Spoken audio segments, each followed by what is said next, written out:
Prior to the pandemic, the digital divide was a concept that educators heard mentioned at academic conferences, but we likely did not grasp the scope of it. The quarantine phase of the pandemic shined a spotlight on the reality that many persons did not have broadband access to the internet nor an internet-enabled device. Hi, I'm Dr. Mac Adkins, founder and Chief Academic Officer for Smarter Services.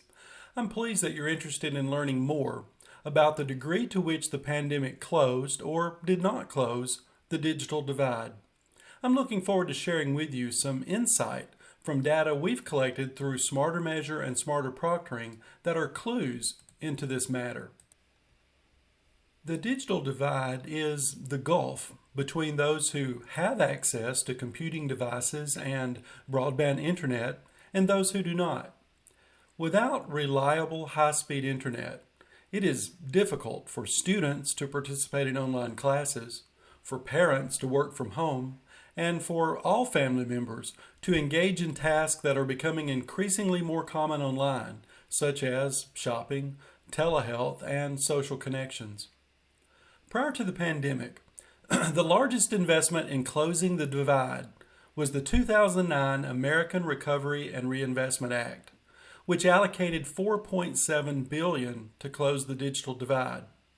Due to the pandemic, the U.S. government invested $65 billion in funding for broadband services through the Infrastructure Investment and Jobs Act. Did this sizable investment narrow the gap?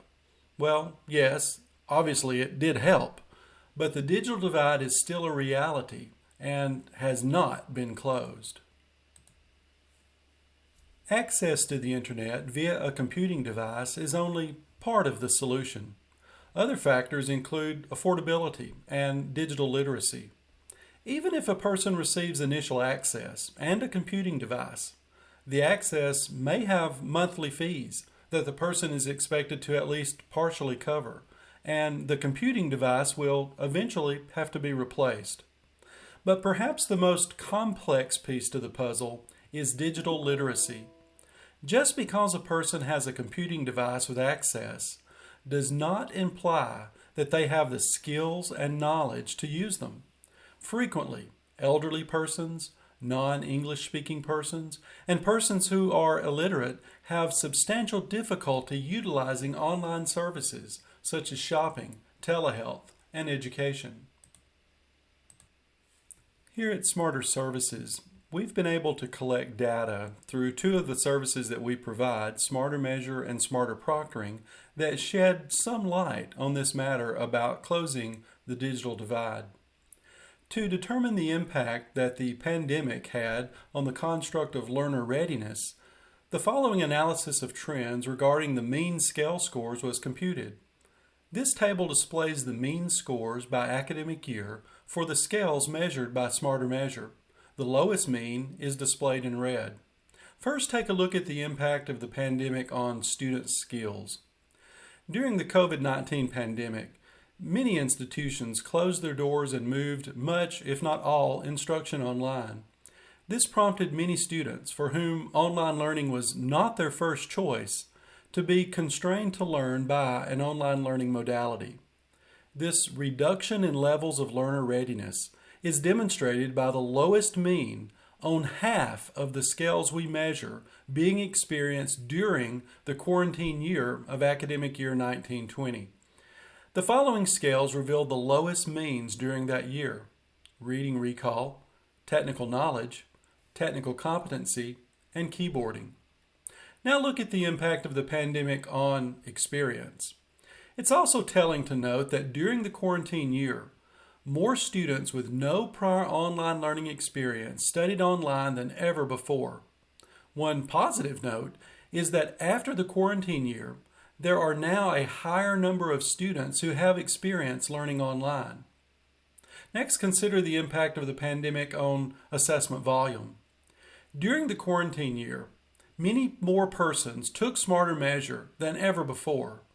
The diminished level of learner readiness reported by the assessment, coupled with the inferior quality of emergency remote instruction, when compared to traditional online learning is what prompted concern among many about the efficacy of academic continuity efforts during the pandemic. Now look at the declining non-cognitive attributes. Mean scores on the life factors and individual attribute scales have consistently declined over the past 4 years by about 2 percentage points. This is a substantial observation since these scales measure learner attributes, not skills. As such, these measurements are not delivery system dependent, meaning that they are equally important for students studying online, hybrid, or face-to-face.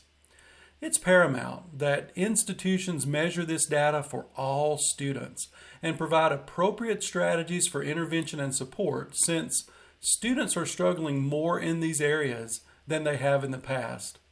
And finally, look at this data on declining cognitive readiness.